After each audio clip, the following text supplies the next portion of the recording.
BFM Business avec vous.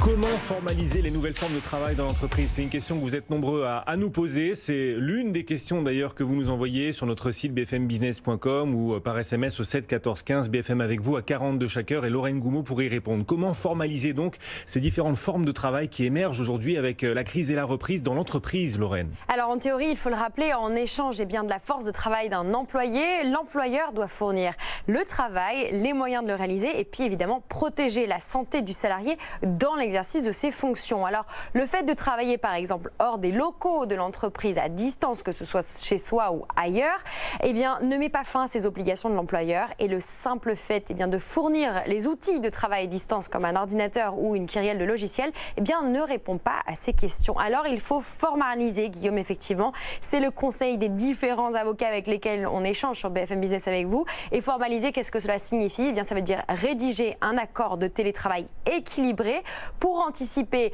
la suite et puis évidemment la possibilité d'un deuxième confinement. C'est pour cela qu'on se permet d'en reparler ce matin. Alors négocier et rédiger un accord de travail formalisé afin de préciser d'abord comment l'employeur contribue au matériel, aux dépenses qui sont générées par le télétravail, l'électricité, l'assurance, la connexion Internet, mais aussi quels jours seront télétravaillés, autrement dit, quelle sera l'organisation dès demain dans votre entreprise.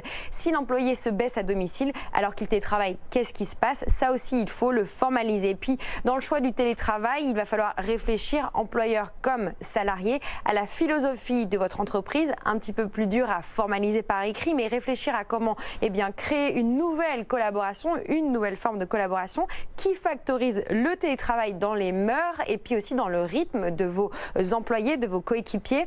Et la question de la socialisation, du temps passé en équipe versus le temps passé tout seul, isolé du salarié, il va falloir y réfléchir pour pouvoir continuer à exister en tant qu'entreprise et pas simplement comme des salariés isolés à distance les uns des autres. Lorraine Goumeau, donc, et ses réponses aux questions que vous vous posez, les grands enjeux de la reprise, évidemment, de cette transformation économique qui se poursuit. Envoyez les vos questions toujours par SMS au 7 14 15 ou sur notre site bfmbusiness.com. Lorraine, que l'on retrouvera avec tous ces experts, bien évidemment, à 40 de la prochaine heure, à 11h40. Donc, à tout à l'heure. BFM Business avec vous. Retrouvez toutes nos réponses à vos questions sur bfmbusiness.com.